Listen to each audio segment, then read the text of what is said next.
scones. So here in the States, you will often see a scone with fresh fruit in it. That's not traditional. It's delicious, but it's not traditional, and it's not for a reason. Again, it's that added moisture element that you don't want in a scone, and fresh fruit adds quite a bit of added moisture. If you want to put a blueberry or raspberry, whatever, I recommend you at least start with frozen. It's going to bleed less because it's colder than the dough. But if you do, I recommend you just kind of place the berries into the scone. Don't work it into the dough. That's going to turn into an ugly blue mess. I like to use dry fruit, which is what is traditional in the UK. Something like currants, raisins, apricots. These are medjool dates, which I think are delicious. And about dry fruit, it should still be, it shouldn't be petrified. It should be soft like this and pliable, because it's not going to magically rehydrate in the scone in 8 minutes. So you don't want little hard bits of, 3-year-old currants in there. I'm just pulling the seeds out right now. And if the date still has this, hard bit that was part of the stem, definitely pull that off too. And this is about enough. And then I'm just going to rough chop them.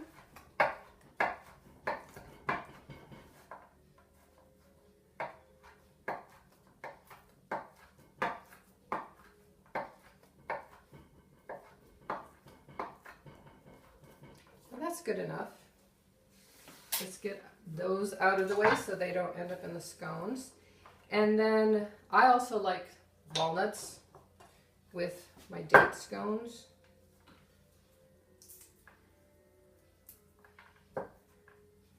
And I like big pieces, so I just kind of break them apart.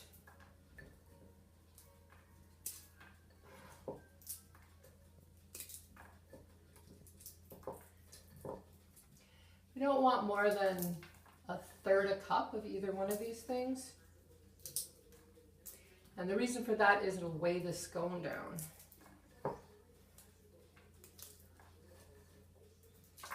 There.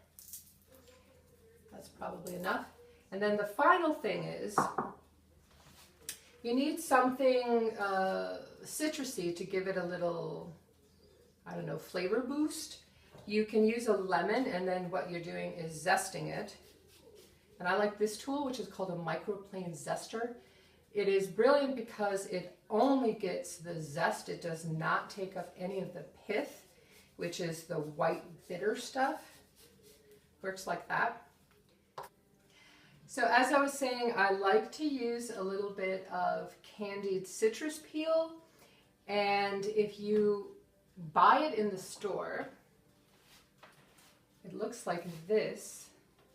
And if you read the ingredient list, it's pretty horrifying. So the first ingredient is corn syrup, and the second ingredient is high fructose corn syrup. Double trouble.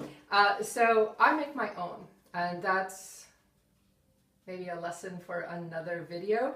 It basically just involves cooking the peel in sugar, and then it preserves it. This is leftover. This is orange peel leftover from me making hot cross buns last Easter. So it stays, it's candy basically. So, and I like to use it basically because, well, one, because it's delicious when you get that little bit of orange or lemon or whatever I've used, but it's also very pretty. I mean, you can see they're like these little orange crystals, and they're going to look beautiful inside the scone. I should tell you that by trade, I'm an oil painter, and so aesthetic things are very important to me, and I will often go to extra trouble to make things beautiful, because I think we are ennobled by beauty. So now I have all of my things, and I'm going to add, let me shake this up. This is organic buttermilk. Sometimes I make my own. It's very easy. You just introduce acid and a little bit of salt into cream. We need a cup of it. Just pour it in there.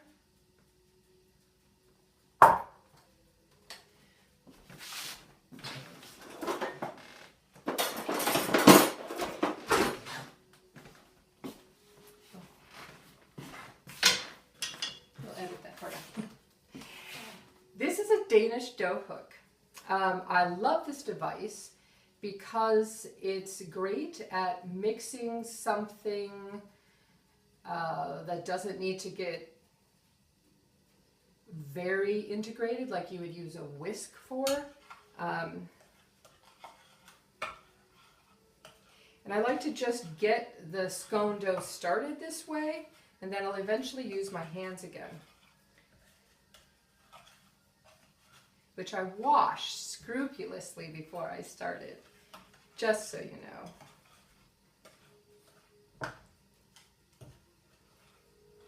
Now, when I talk about these different ingredients, like, you know, my stone ground flour and my organic sugar and all of that stuff, obviously, if that's not your bag, you don't have to do that.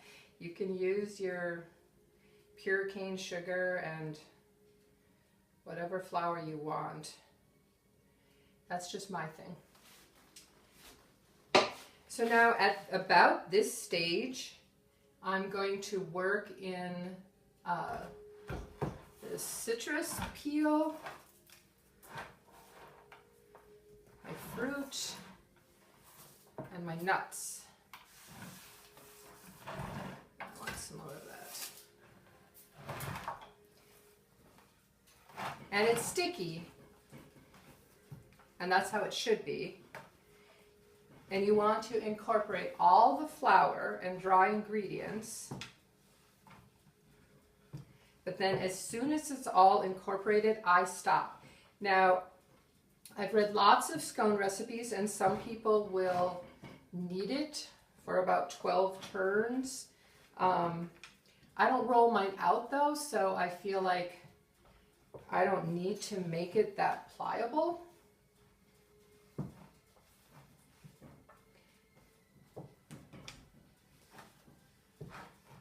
All right.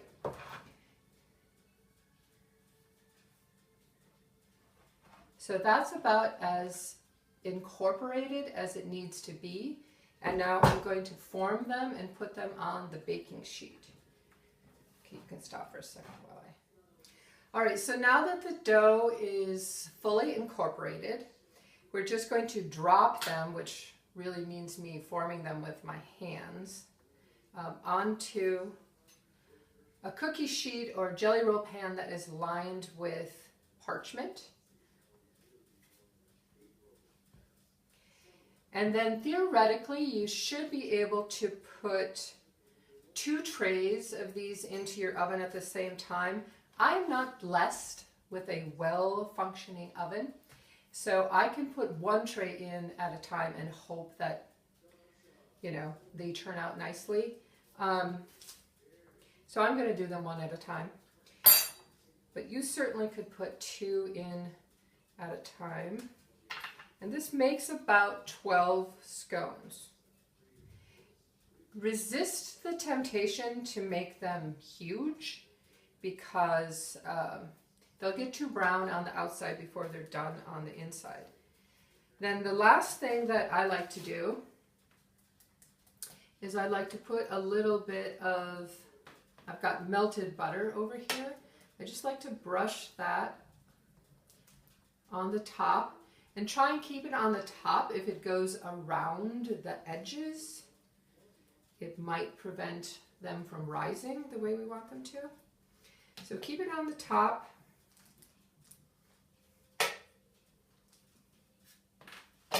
And then I like to sprinkle the top with sugar.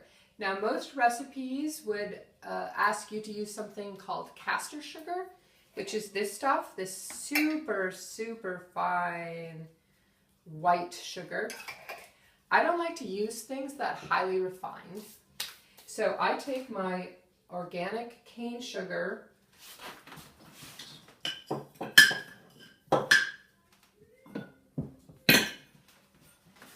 and I just grind it up myself in my mortar and pestle.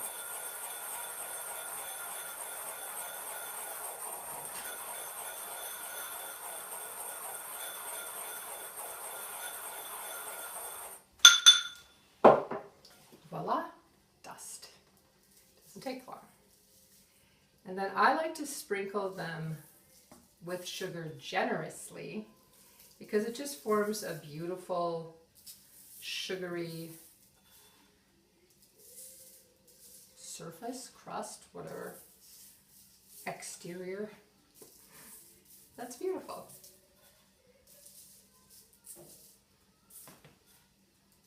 Get a little more in there. And we're ready. And so these are going to go into a hot oven, 425, for 8 to 10 minutes until they're brown. They should be brown on both sides, top and bottom. Set your timer. That's not a lot of time, so it just takes one trip to the bathroom to forget you've got scones in the oven.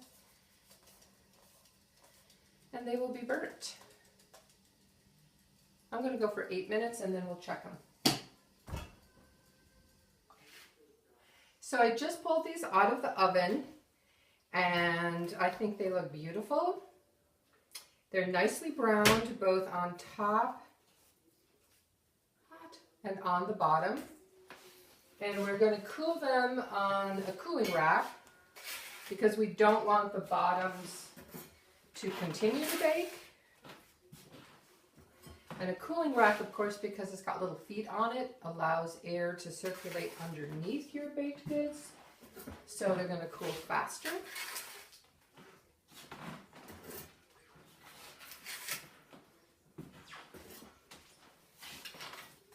But can you see how they have this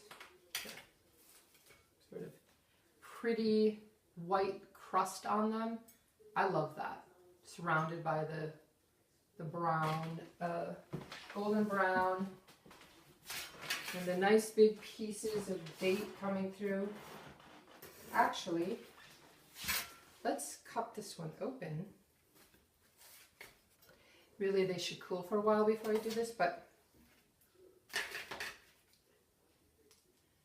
I just want to be able to, I don't know if you're going to be able to see this, but there are these beautiful little specks of the golden orange citrus peel that looks beautiful in there.